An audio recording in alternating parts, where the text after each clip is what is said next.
You're on the 8th cycle. Okay. Should be getting some stuff. Things and stuff from the next gen, current gen. Whatever you want to call it.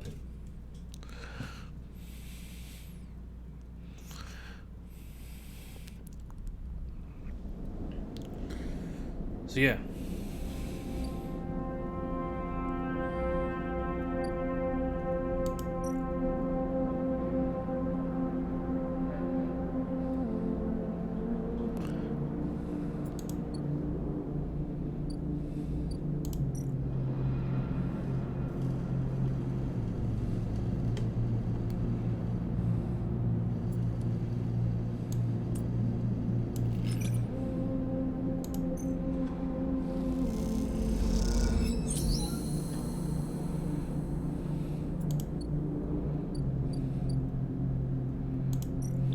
Thanks, babe.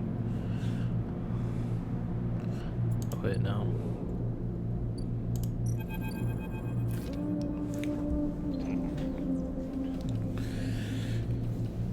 You arrive into a buzz of activity at the yard. Red blinking lights flash across a vast dark shape, suspended below the dome. They flicker across scorched hole plates and bent structures, spilling from holes with a twisted shape. The cutter is huge and has been torn apart in some violent encounter. She's a beauty, isn't she?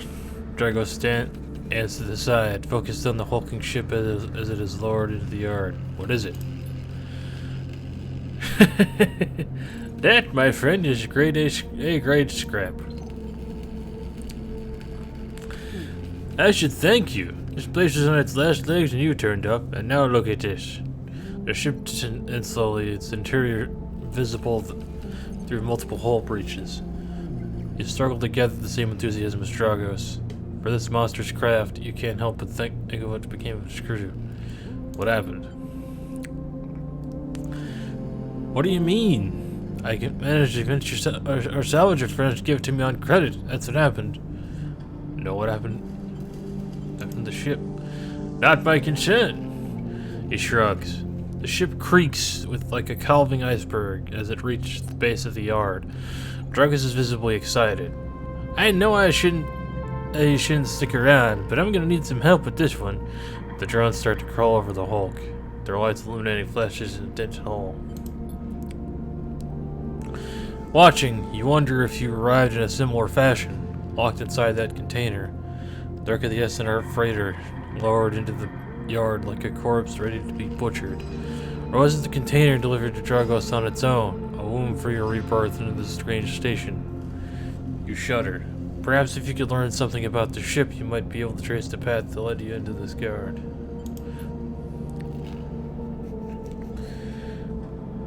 After these past cycles, I think you're up to it. What do you think? You see a name fading on the ship emblazoned on its side. Winter Light. Let's do it. He claps you on the back. Glad to hear it. Come back in a few and we can make a start. A real beauty, Dragos repeats, perhaps just to himself. You take one last look at the shattered ship as the drones start cutting. And slip out of the yard, feeling suddenly cold in the empty passage.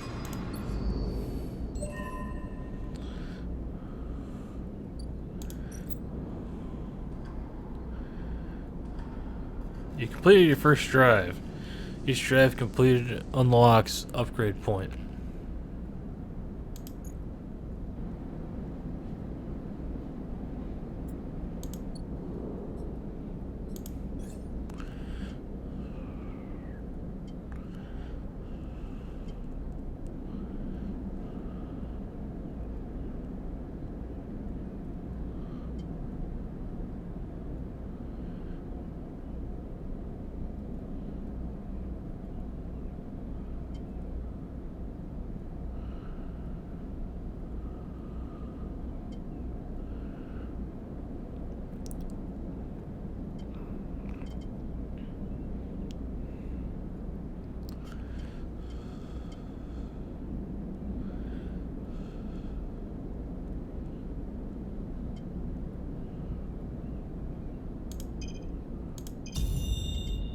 I'll take that one.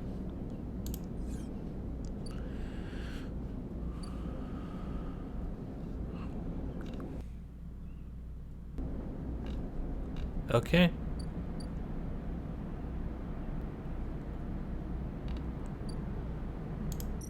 Unit assembly.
Okay, I'm not sure.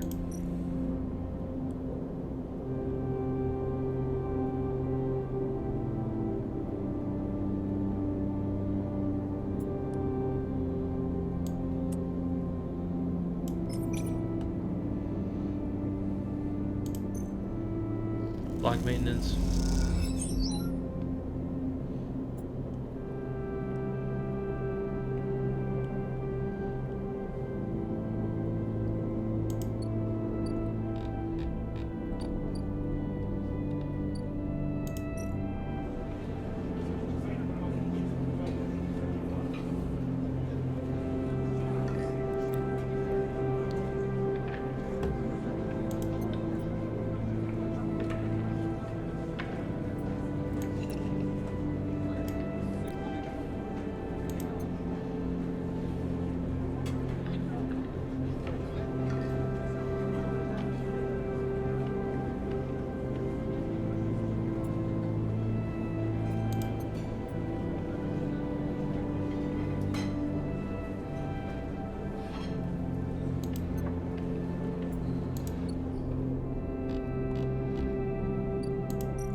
Okay. Ram scrap item, nice.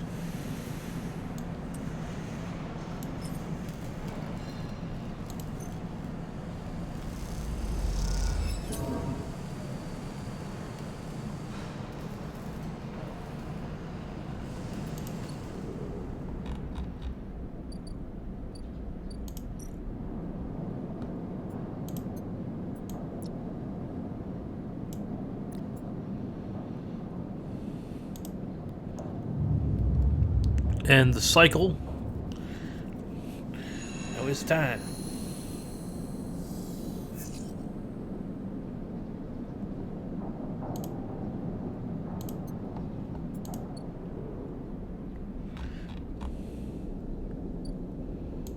Richard Frater.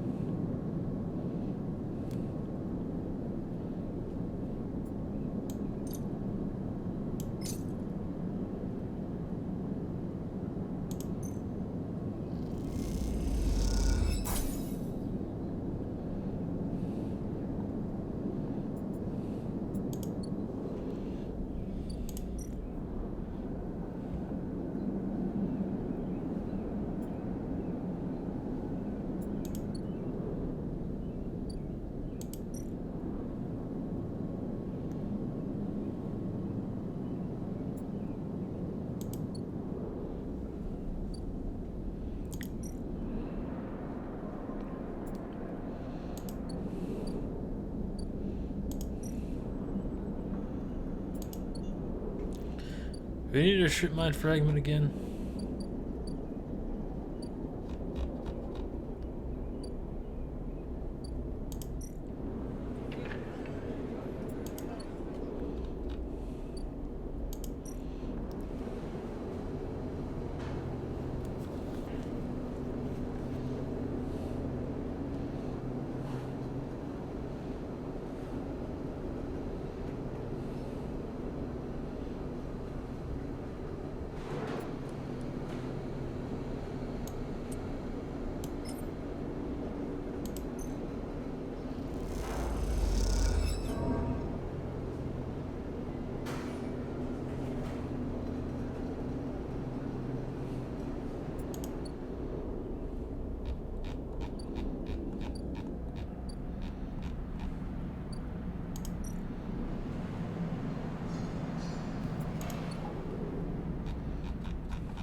Burr shift.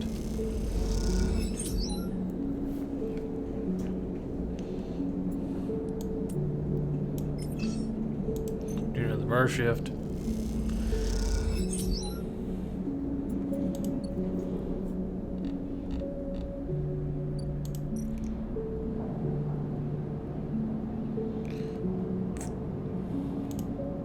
And cycle.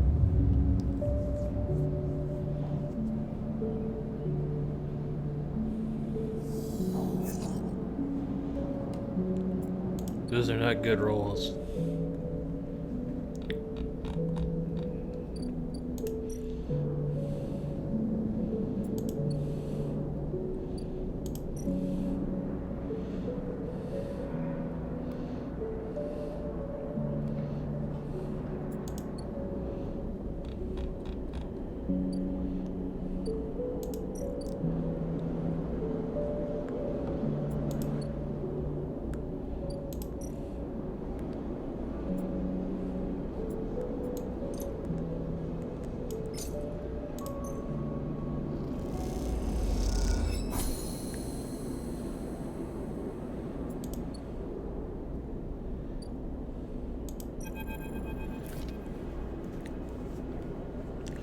Sleeper, Emphas calls out to you, a booming voice that echoes through the corridor. Tell me a story. He throws his handful of shot mushrooms into his wok, the fire leaping up to meet the oil. I see you, cycle in, cycle out. We never speak. Tell me a story. What kind? Any kind. He pauses to drizzle something from a plastic bottle into the wok. But one of yours. Oh, it's up to you. Nothing stolen. You pause. The spices rush in your nostrils. And you think about the kind of story you'd like to tell Emphas. As the listener, imagine heard it all before. Perhaps you would enjoy a strange story, something with some spice. All the sleepers in Emphas had dreams. Some were simple, memories left over from the emulation process that had become tangled up in their minds and would come out when they slept. It wasn't rare to hear a sleeper in the dorm scream or cry out in the night. But your dreams, those gray skeletal after images of systems and structures, of threads and patterns, weren't like the others. They weren't memories or nightmares, they were reflections of reality, distorted, yes, but somehow true. You learned back then to keep quiet about them, to let them flow through your mind like water. That was until now, until you arrived in this place. Now your dreams colonized your waking life. They slip behind your eyelids with every blink. And now you understand they aren't dreams at all, but some process of interfacing, of speaking, of living in another world that flows through this one like smoke through air. You tell them that you do not know if there is a reason for your dreams. Perhaps your reason it is just some side effect or particular quality of the frame you inhabit. But whatever it is a gift, and you hope to make use of it.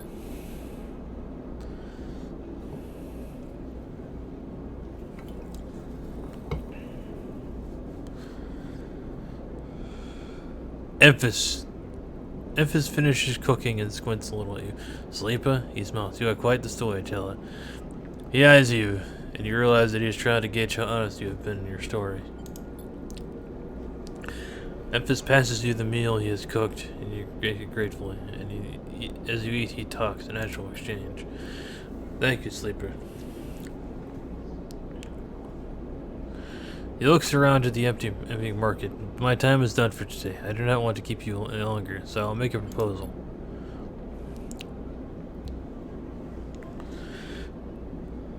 He gestures the plastic boxes of ingredients stacked behind us.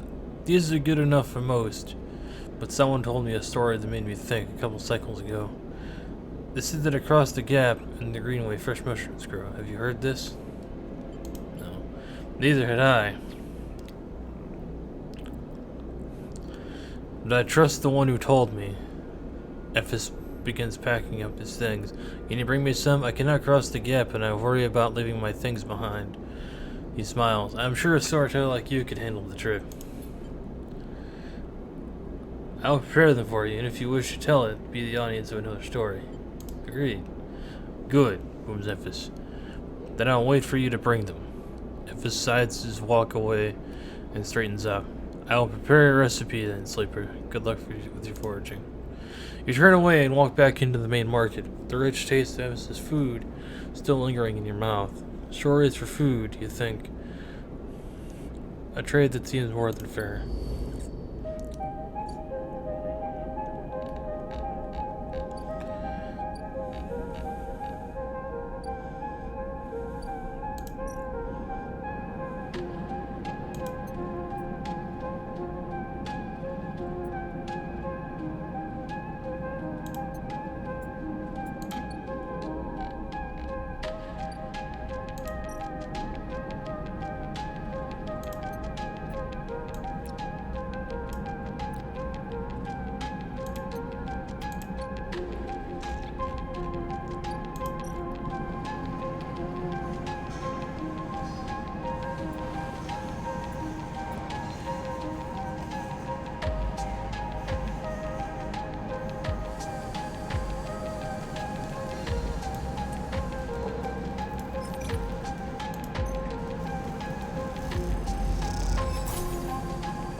Transport fabricator. Oh, I can fabricate a ship mine. Nice.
And cycle.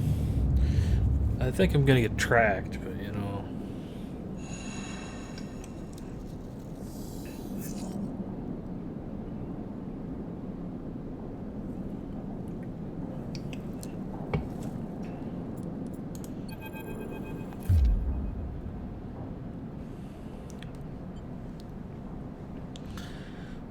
Hold it there, sleeper, comes a voice behind you.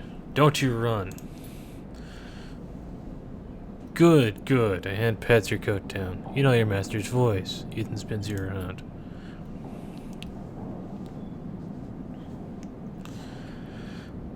He is wearing a wide smirk and a slick jacket, and you immediately know he has terrible news. You got all the way out here, then you stayed put? That a sleeper thing? You're my first. You barely hear him. You notice that the handgun is level at your chest, and it's hard to take your eyes off it. He reaches down with his other hand and slips some kind of ring out of a belt, taking his eyes off you. Bang it to the eye, though. That's pretty good. This place isn't so bad. Bars, markets, people. I put most of my contracts out of asteroid caves or off godforsaken moons. He splits the ring into two separate circles. It's hard to hit civilization when there's so much space to pass through.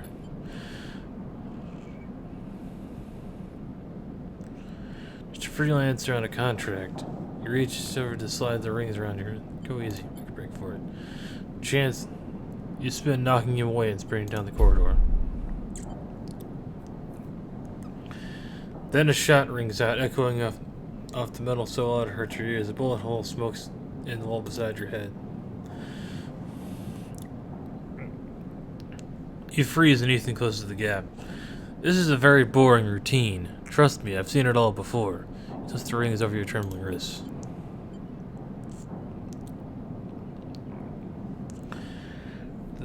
The ship and home, going easy. You stumble down the corridor, your hands behind you, your mind racing. Can we? I don't see much in the way of assets in your possession. I'm all the way out here just to head back to Asden right away. That tracker of yours makes this too quick. More of a chase, you know? A running battle through the bright market, maybe, or a holdout in the low end. There's a few establishments I would enjoy checking out while I asked around. You walk on in silence for a little longer, just trying to think of a way to escape. Our tracker will be the death of you.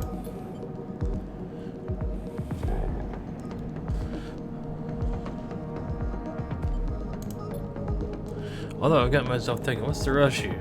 Here we are in one of the most lawless joints in the circuit system. We're headed for the exit. Here are the terms. You run or leave, try to abandon the eye, I shoot you. You plot a scheme, you try to kill me, I shoot you. But you come meet me in an establishment of my choice every few cycles, and you pay my tab, I don't shoot you. You don't pay my tab, you get the idea. I get it. Okay, then that sounds to me like a deal. You know, I really thought I was going to have to kill you, but so much better. See if I can find my old stool at the compressor club. Come see me there. Aims the handgun at you, squinting down the sight. Let me just remind you, that body of yours is one big tracker. So don't even think about leaving the eye. I'll know.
Yes!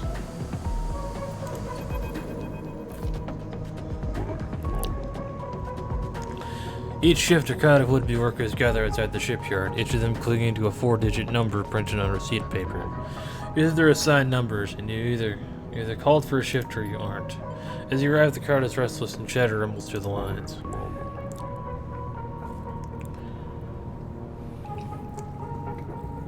For those who, like you, have graduated to the work teams, shifts are guaranteed. Having just walked out of a meeting with a supervisor where you were praised for your efforts, you feel the glow of a job well done. Yet you can't help but feel empathy for those huddled as you pass, waiting for the number to come up. You keep your head down as you leave the shipyard, feeling a little guilty as you do. Hey, sleeper, wait up! Lem's voice trembles as he shouts above the rumble of the crowd. And you turn to see him pushing through, Mina crying in his arms. Lem! Good to see you, friend! He is breathing hard after shouldering through the waiting workers. You made the work team. Good for you. He tries to catch his breath, stroking Mina's hair as he does. Shh, baby, give me a second here. He smiles weakly at you as he comforts her, and her cries start to fade. Out of the crowd, he sets Mina down by his side, shiny streaks down both her cheeks. As he does, you see he is clutching an assignment number on a crumpled sheet of paper. Is Mina okay? She's good. We just had to rush up here. Esther usually fakes her is sick. I don't know what. A noise sounds from the entrance, a klaxon, followed by a list of numbers growing brightly on a display screen. The crowd responds instantly, pushing and pulling as people try to avoid the entry checkpoint. Lem stops and turns back toward the crowd, then glances down at the crumpled paper. Mina. He starts packing in his pockets on his gear and lets go. I'll watch her. Thank you. Thank you, I'll... You're going to stay with our friend here, okay? They're going to keep you safe. Here, take her bag. She's got food, she's got... Shit, I have to go. Mina, I'll be back real soon. Okay, be good. Then Lem disappears in the rolling crowd, who are now trying to get into the shipyard before it locks down. Hey, Mina. The two parallel tier. Okay, Mina? Looks down. Look in the bag.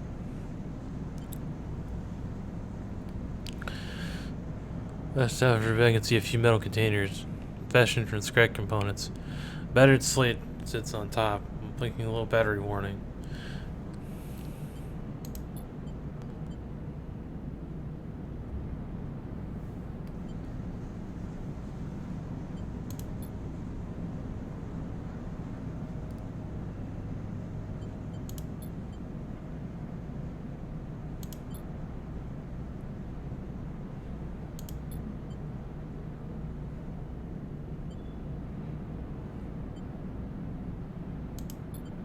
Wiggles.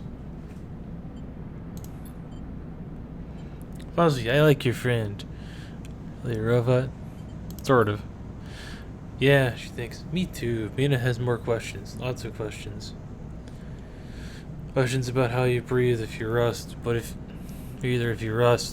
before long you were talking about rabbits, and what Esther lady usually takes your smells like, and whether or not fairies live in the eye-house heating pipes.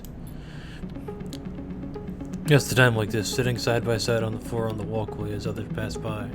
I'm talking, sometimes drawing on the slate, sometimes playing with Bun Bun the rabbit. This is how Lem finds you, just as both of you are starting to yawn. He is dirty and tired. Mina leaps up from his up his legs and into his arms as he stumbles backward. More than okay. Mina shoots you a smile from Lem's arms. Well, looks like Mina can be nice. Thank you, friend. I mean it. I owe you. Look, it seems like Esther, the lady who usually watches, is going to be out for a spell. If you ever have some time, I'd really appreciate you coming down to our place in Low End. If you have time. But now I have to take this one to eat. He plays at biting Mina. She giggles in response. See you, Sleeper. He waves, and they stumble off down the corridor. Drawing gazes from the passing spacers as Mina's laughter echoes down the corridor in the bright squeals.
Get some mushrooms.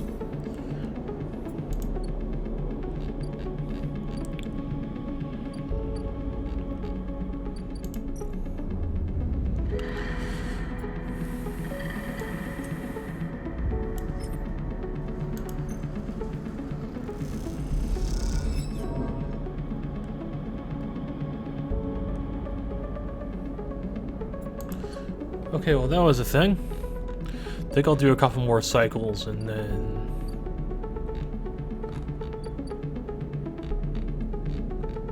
that'll be the end of it.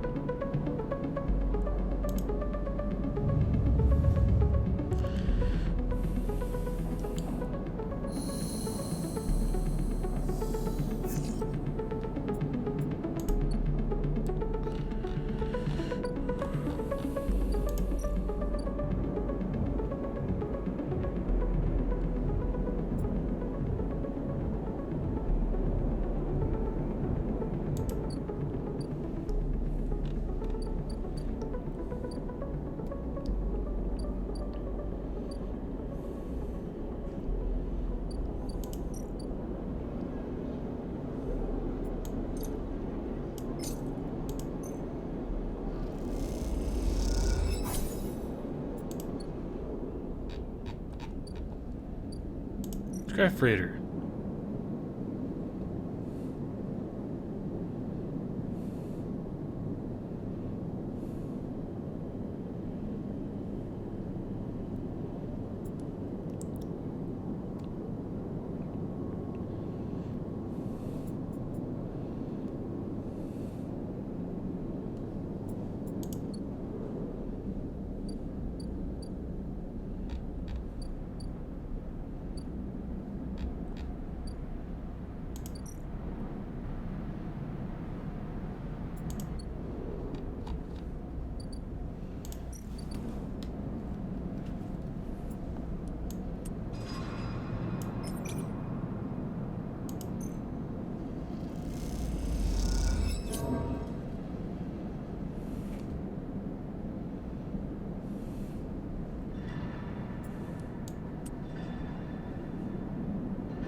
I've made his unit.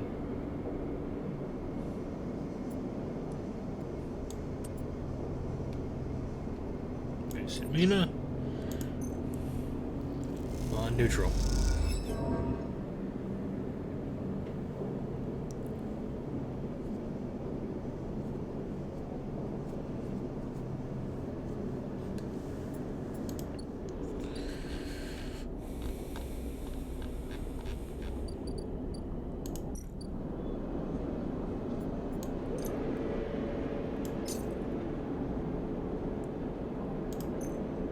First stabilizer.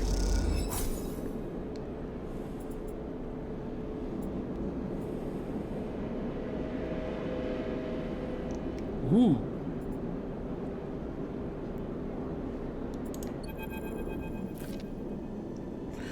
Leave the searcher. You're going to be away from Toshiro's glare. You notice something wrapped around the stabilizer valve, clutched tightly in your hand.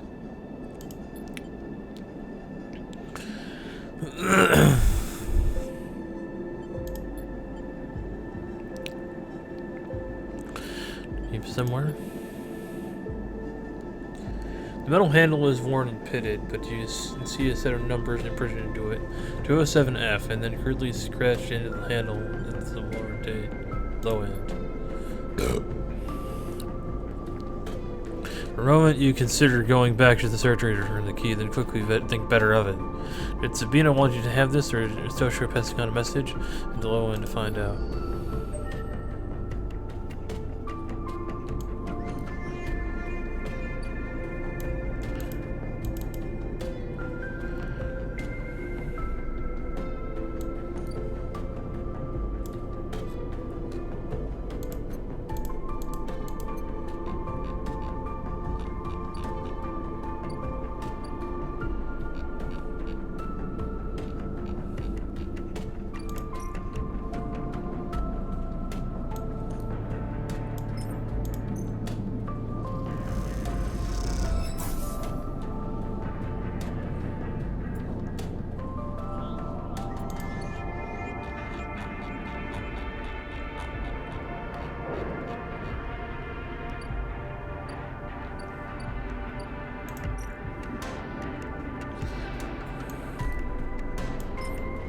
Start action.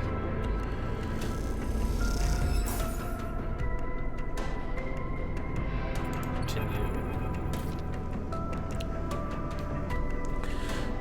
Where the automatic lights flicker on inside they reveal the yellow elastic panels. The curved shape of wall-mounted utility units. The etchers of routine life arranged on every surface. Inside, clicking the door shut behind. The amber light of aging fixtures glaze everything with pale orange. The work surfaces hold a variety of objects, indistinct in the dull lighting. Pale blue light drifts from the doorway to the end of the room. There's smudges. Layer of dust suggests a recent, rare, hurried visit. They trace a path to the water dispenser, the auto wash, then to a cabinet that's still half open. On the shelf sits an empty pill case. Go to the doorway. You cross the cramped utility room with its auto wash dispenser's water closet toward the doorway. Through the doorway is a dark, warm room, lit only by the faint glow of a terminal screen. Inspect the room. A bunk is tucked into the wall. The blanket's ruffled. A wall desk glittered with rows of vials and containers. A briefcase lab sits open, loaded with rows and ingredients and compounds you do not recognize. In comparison, this room is clean, ordered, and controlled. Go to the terminal.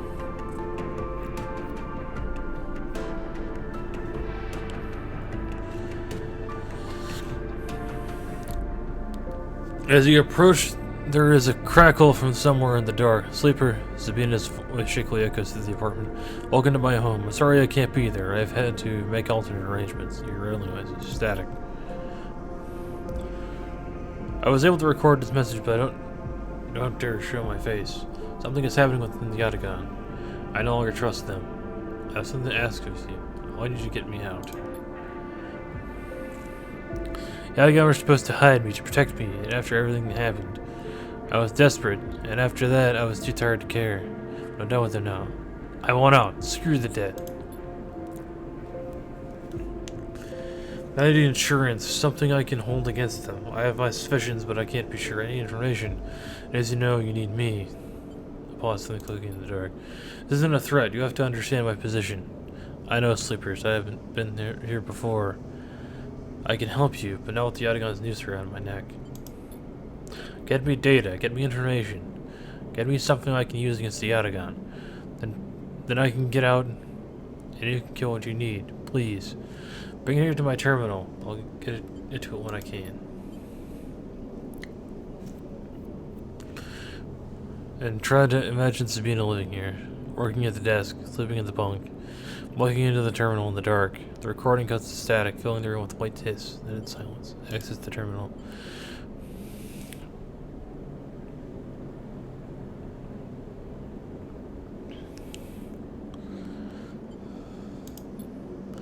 You know, to hide from. And what debt do they owe to the Yatagon? You try to assemble the pieces, but too many are missing. The only thing you know is that without stabilizer, your body will die. You glance at the briefcase lab on the desk. Its glass first glinting in the dark. Turn away and leave. The door clunking shut behind you. Back in the corridor, you notice the scrawled graffiti of a blade on the opposite wall. Yatagon. Not being drawn into something you don't quite understand.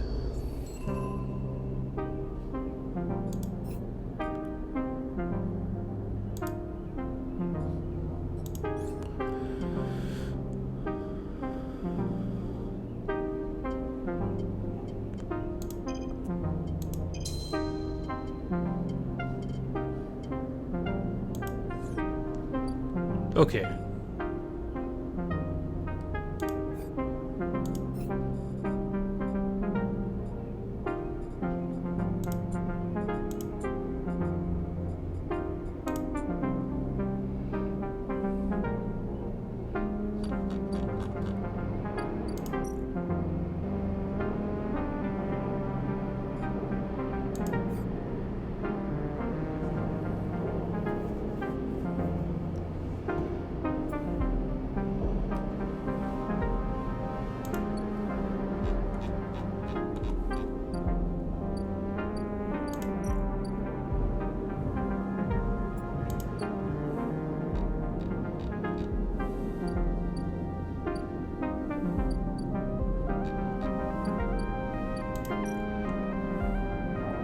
End cycle.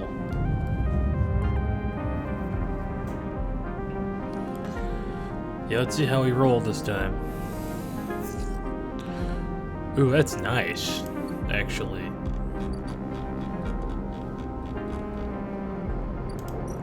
The free spoke. Let's use the 6 on enter the spoke.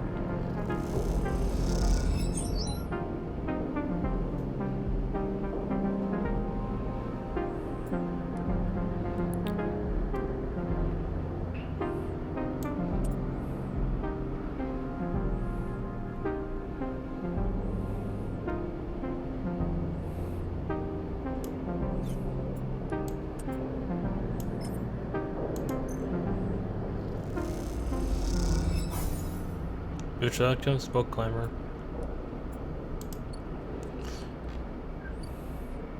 Midline freight hub.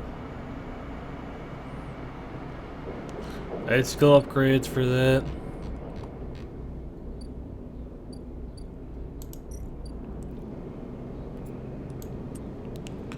Get a babysit. Oh, didn't mean to do that.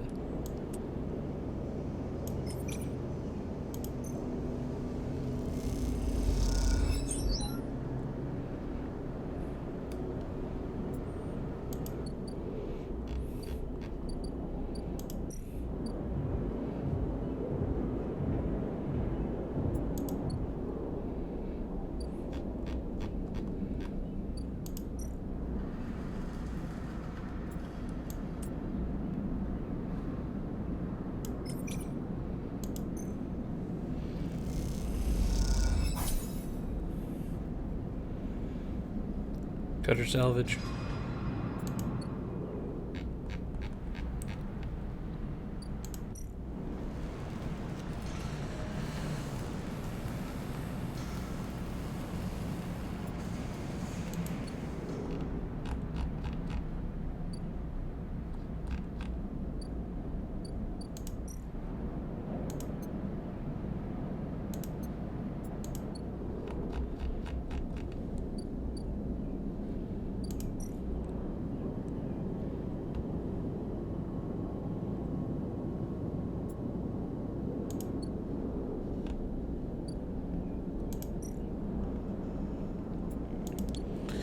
Still talking to that.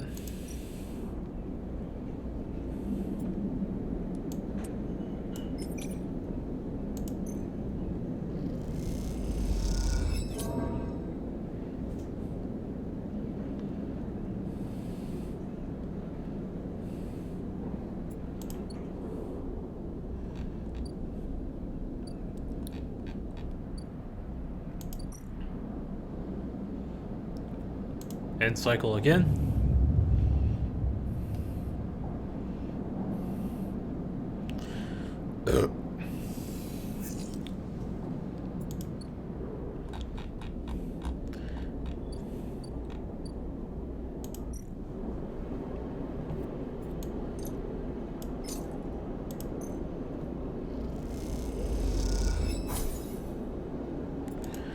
Got some energy back, nice.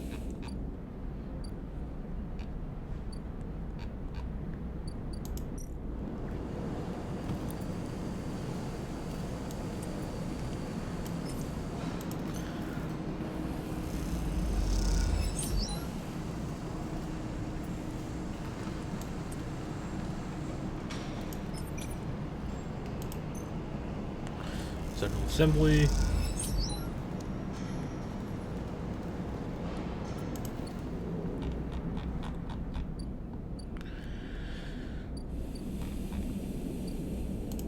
Overlock.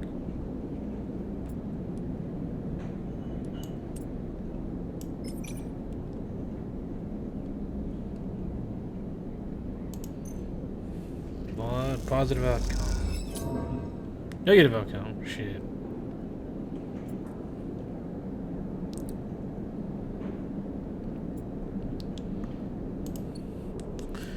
I got 169 though, so.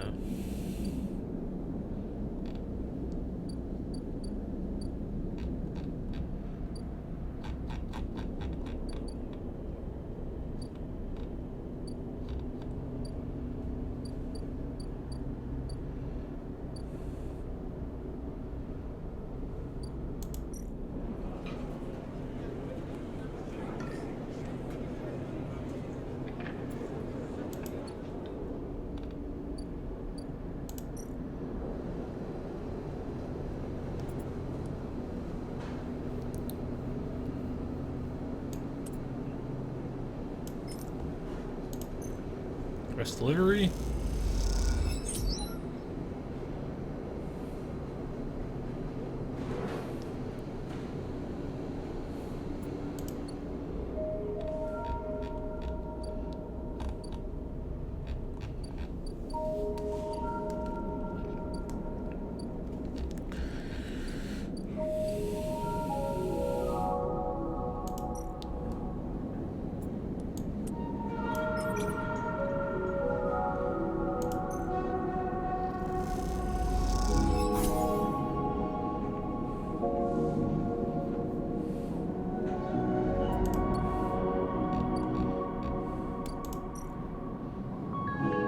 Cycle.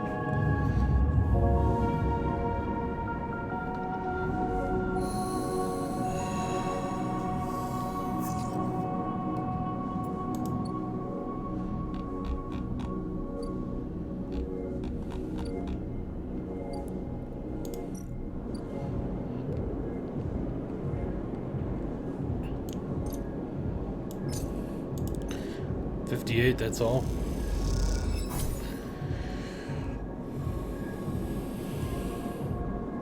Ethan's tab is paid. Nice.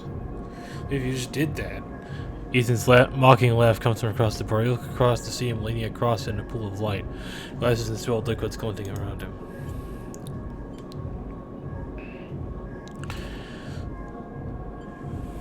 It's always dark in the compressor, but this cycle the place is packed. A load of spacers mixing with the locals.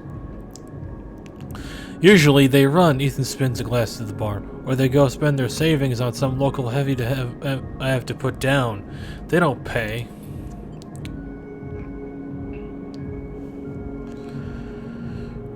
I think it's to his feet. The glass falls and smashes, but he doesn't seem to notice. You think that's it? One of our drinks and next we are even sleeper. Come on.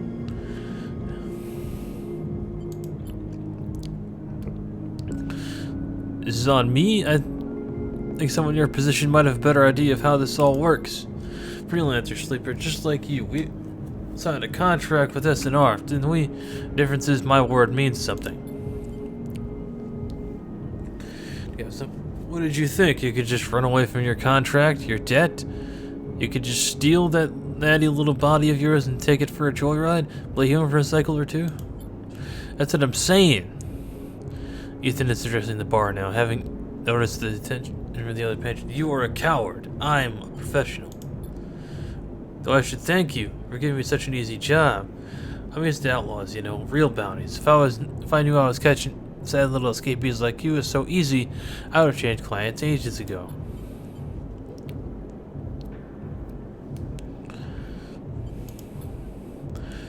Oh, I see. Toughen it up, you. Thumbs up or thumbs down, folks. Most turn back to their drinks, no longer interested in the entire show. Ethan mutters his insults as he walks back to the bar. I can find you anywhere. It's actually wild that you haven't figured it out. That body isn't yours, and it'll always betray you, no matter what. And the glass and downs the contents. So please, I'll catch up with you wherever I need another. Yourself. Give it up, Sleeper. I'm done teaching you for the day. I'm sick of you. Go find a job.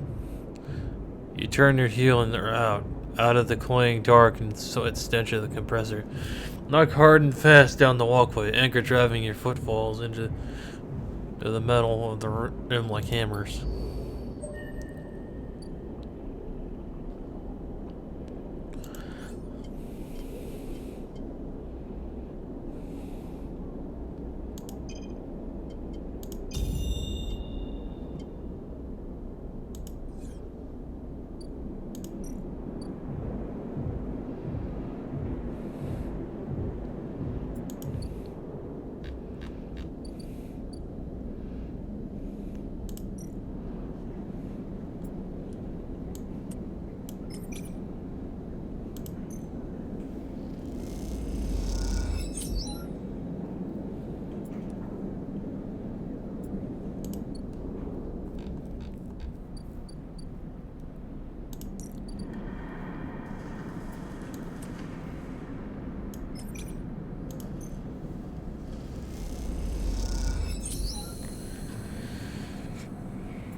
Continue.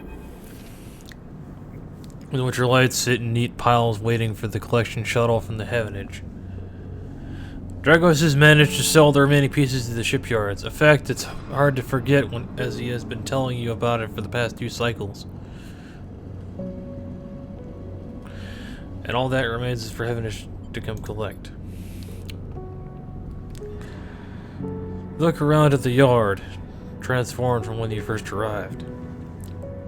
Mostly repaired drones flit back and forth. No longer buzzing unevenly or lost in the dark corners. And the scrap is sectioning, sorted.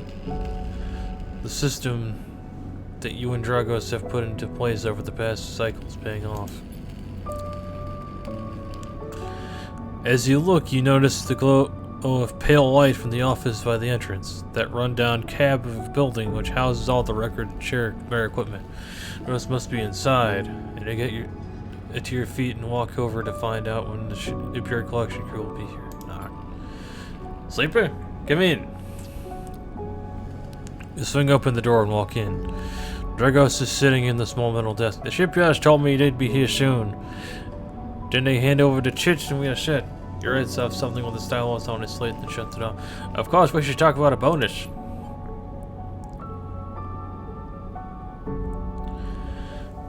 Look, I don't know when the next job is coming in, but this should tide you over for now. He opens his hands and refills a stack of chits. Take them. Dragos presses the chits into your hand. I've done well by you, and you've returned the favor. He straightens up and clears his throat. You realize he is prepared for what he's about to say.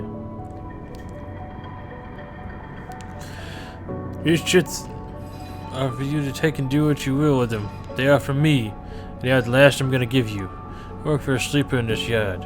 I'm sorry, but that's it. You stay in the container as long as you need, but the yard is done with you. Don't press me, sleeper. It's just for your own good. The glass you just stay away, sleeper. Trouble is going to follow you. Trust me. You expect not to be? You escaped from SNR. Drago suddenly grabs you by the shoulder and exits out the opposite end of the yard. He turns you to face a stack of pieces from the winter light, dissected, cut down until recognizable as a ship. You came through that, sleeper. That should have been you, dropped and stacked. His hand travels on your shoulder.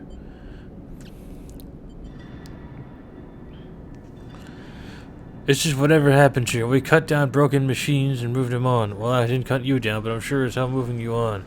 Go on before whoever killed that ship. If there comes to kill me. Killed both of us. These ships, they don't get decommissioned. They didn't break down in a dry dock. I think they'd look like that if they did. Someone ended them. Tried to end you, sleeper, and I'm done waiting for them to turn up. But our fun, now it's time. Gives you a little shove. Go on.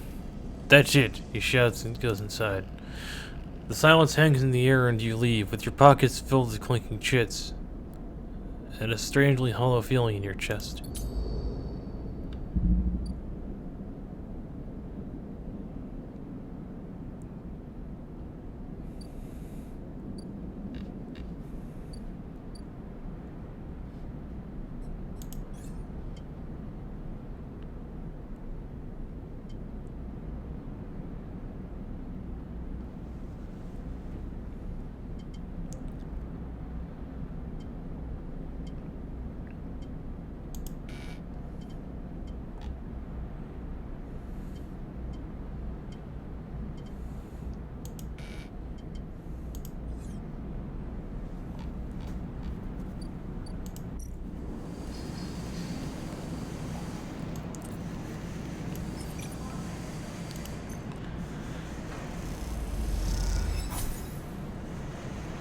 Nice.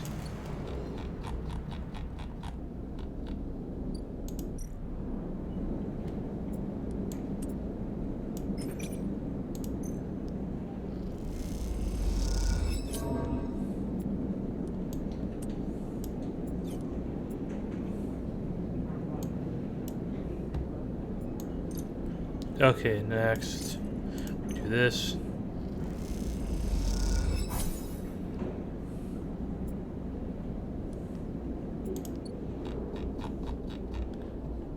Enough, so we'll go to the stall. Get some more food.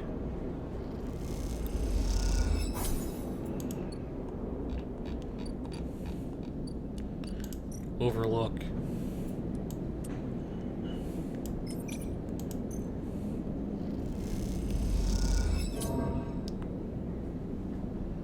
Damn. Okay, well.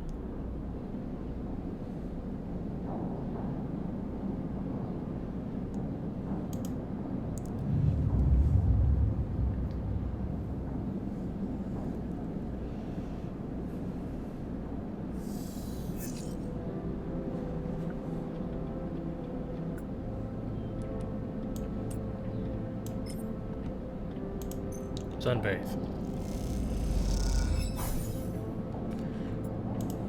Neutral outcome, nice.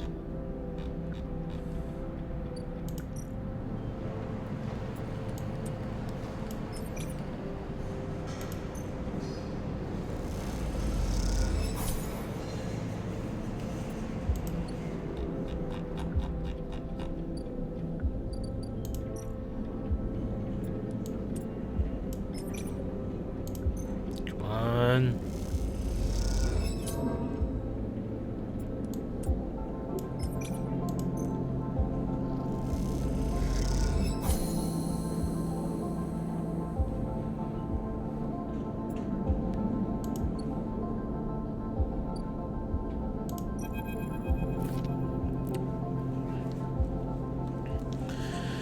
The grill slides from the bottle into the lumpy recycled glass.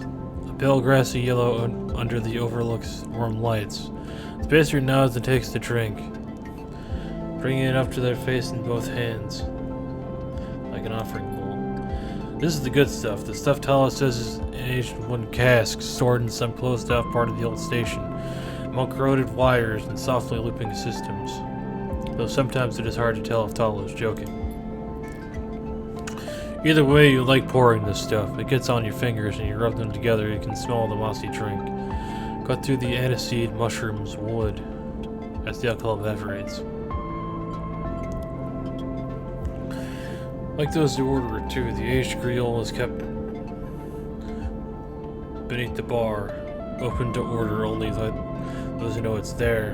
The quiet space are sitting at the bar right now. They're far enough away they can further lash them as you close the bottle and tuck it beneath the bar. You call them a spacer because they bear the hallmarks. Pale, vac-suited, bird bone, and hunched beneath the weight of the station's spin gravity. You look to listen. You see a type, pale eyes, almost gray, but kind. Delicate fingers that lightly drum the bar as if it was an instrument. Shock of black hair almost covering a forehead scar. You won't earn the value. There are what marks out of your body from the hundreds, maybe thousands, who knows, of similar models that rolled out of SNR Biolabs. You find yourself rubbing one on your forearm, a rough little split, something that on the good days you might think of as a mark of defiance. Then suddenly you hear a heavy clunking at the door. It creaks open and the huge cylindrical metal tank tumbles through, slamming into the floor. Shit! Tala braces in from behind a roll of hair and bright eyes. Shit. Tala? Sleeper! She ducks behind the bar and comes over. Can you help me with this? You look suspiciously. Ishmael takes suspiciously. I'm coming. Okay, on my count. 1, 2, 3. Tala? In the back comes a voice from behind the tank. Thing into the back room, where you place it in one corner, dwarfing the rest of the contents of the small room. As you do, you hear a crunch. You stand back and look at the expired rations oozing from under the tank. Oh shit! I know you like those. That's okay. You push the crushed rations to one side. That's the end. That's the end of that. Tala looks exhausted. Her shoulders Francis asks for something up. Yes, he was supposed to be back from Etienne's up in the Greenway by now, but back with our Griot. Seems he's got lost again, or joined the Tifa commune. We need that Griot. There's 4 other bars near here, and the spacers sure as hell don't come to the Overlook for the ambiance. She looks through the open door to check if anyone hear her.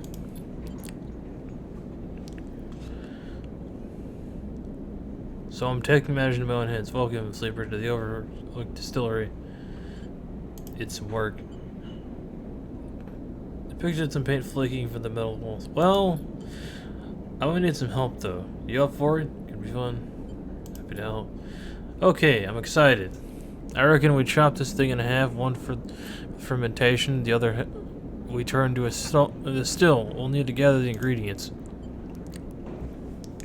Opera than a gatherer. How about you build the still and tub while I work on the rest? Oh wait, Sleeper. I have an idea. To make up for the rations, how about we put a kitchen in here too? Will it fit? We'll make it work. She turns back to the tank. This is going to be great, she says to herself. You look at the tank in the bare room. At least she has a vision. Tala nudges you out of the back room and closes the door. As you go back to the bar, you hear the banging and thumping begin. The spacer finishes their drink and nods in your direction as they leave. You can't quite tell if it's a gesture of sympathy or good luck. So much for a quiet shift.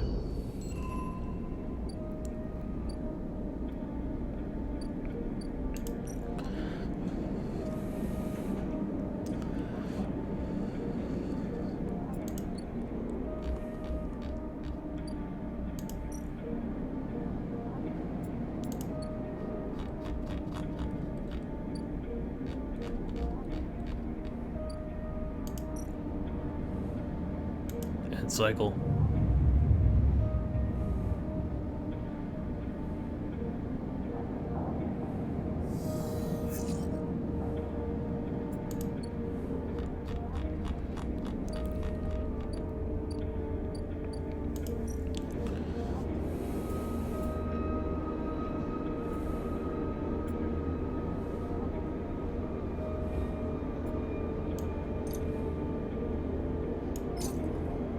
Start action. Get the food.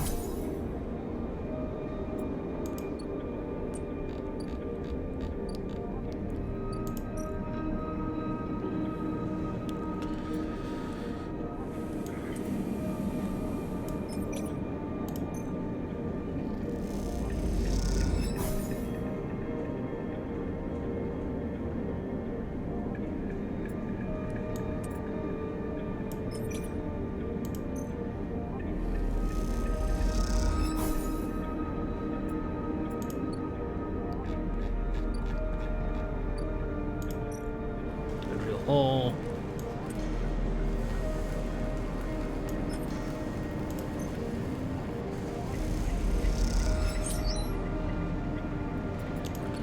Got 15 cryo out of that.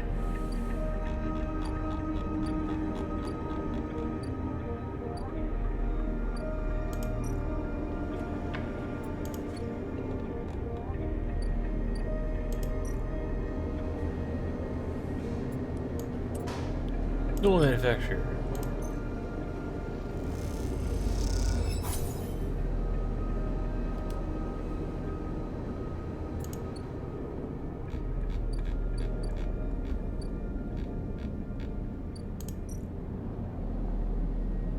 Head cycle.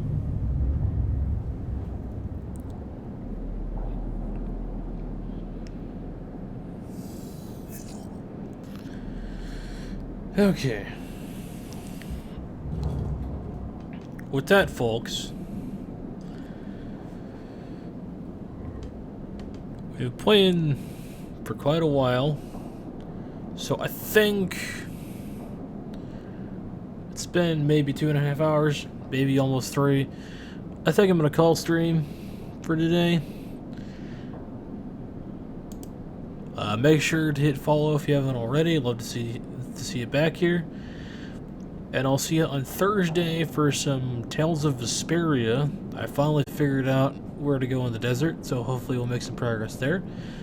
And I'll see you next time. Bye now.